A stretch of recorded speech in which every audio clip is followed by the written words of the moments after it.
juga. Tentang masalah membangunkan sahur ini, memang ada mudaratnya tadi ya, ada sisi keburukannya, tapi ada juga sisi manfaatnya. Artinya masalah ini nanti kita timbang-timbang saja manfaat dan mudaratnya. Mudaratnya tadi, ada orang yang sudah bangun merasa terganggu karena ada kentongan, tapi ada orang yang belum bangun, yang mungkin dengan itu dia bisa bangun. Ya, mungkin dibangunkan dengan speaker suara adzan, suara ngaji, ya kan, atau apalah, ya kan, sahur seperti itu.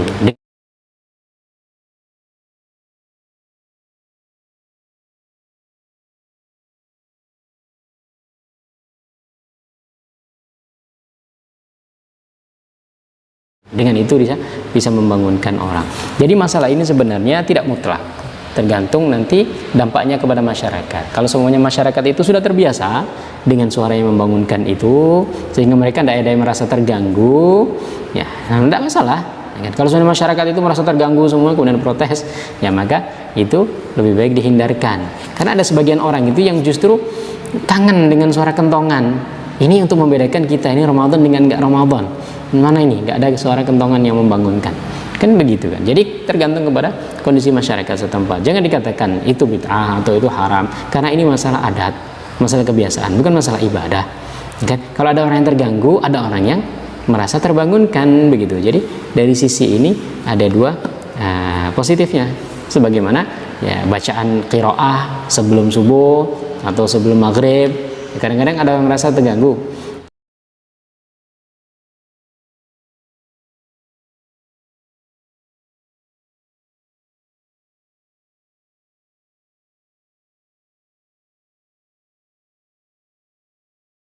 Tapi ada orang juga yang merasa dengan itu dia baru bisa bangun, sehingga kalau udah ada bacaan itu justru dia tidak bisa bangun, tiba-tiba sudah adzan dan lain sebagainya. Wallahu a'lam.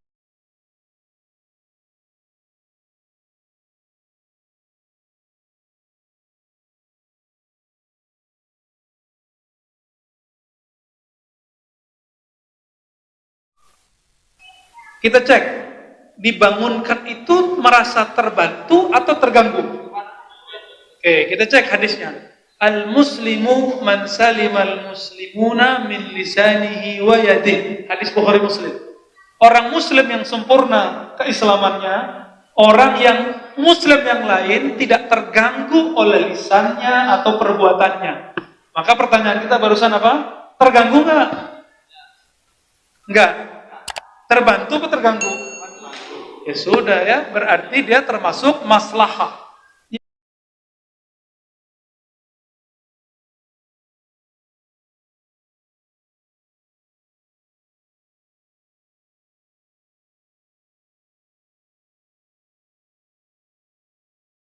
Yang mengatakan maslahah itu ada Imam Malik. Walaupun Imam Malik nggak pernah bilang sahur boleh, tapi ini masuk bab ini. Buktinya apa?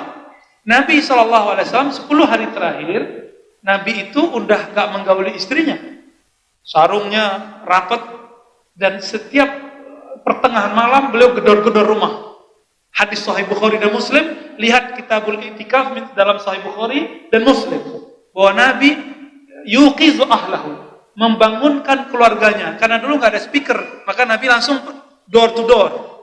Ya, door to door. Mau coba ala Nabi begitu, silakan ya. Kita pakai yang praktis saja ya. Udah gini aja, Pak.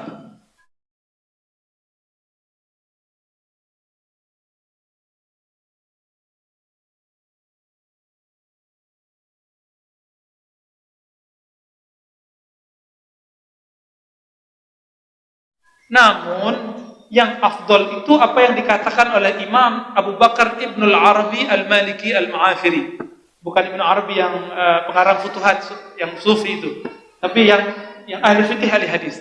Dua-duanya ahli fikih ahli hadis, tapi lebih terkenal ini sebagai ahli fikih. Apa kata beliau? Boleh menggunakan ayat-ayat Quran untuk membangunkan orang. Namun kalau kembali ke hadis, Nabi membangunkannya pakai apa?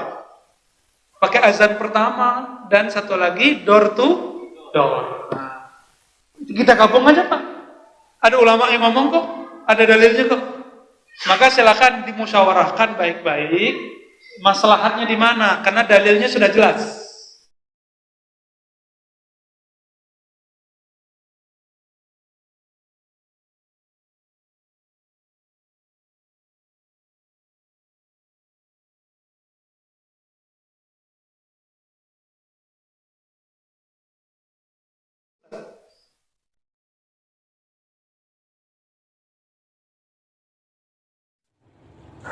Apa hukumnya membangunkan orang yang sahur dengan speaker masjid?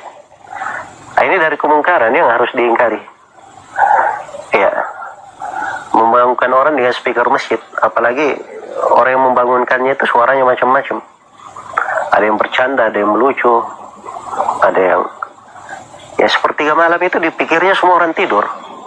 Ada orang yang sepertiga malam terakhir di Ramadan dia sedang sholat, sedang membaca Al-Quran. Ya, itu satu sudut. Ini di tengah kaum muslimin. Apalagi kalau di sekitar masjid ada orang-orang non-muslim.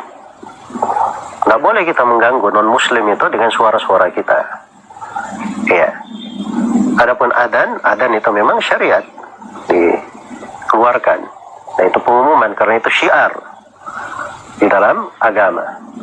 Tapi mengeraskan suara dengan mikrofon membangunkan orang sahur ini dari kemungkaran yang harus diingatkan. Iya. Rasulullah sallallahu alaihi wasallam bersabda, "Ala kullukum munajin rabbah, fala yajharanna ba'dukum ala ba'din fil qira'ah." Ketahuilah bahwa setiap dari kalian itu bermunajat kepada Rabb-nya. Maka jangan sekali-sekali sebagian dari kalian mengangkat suaranya di atas sebagian yang lainnya.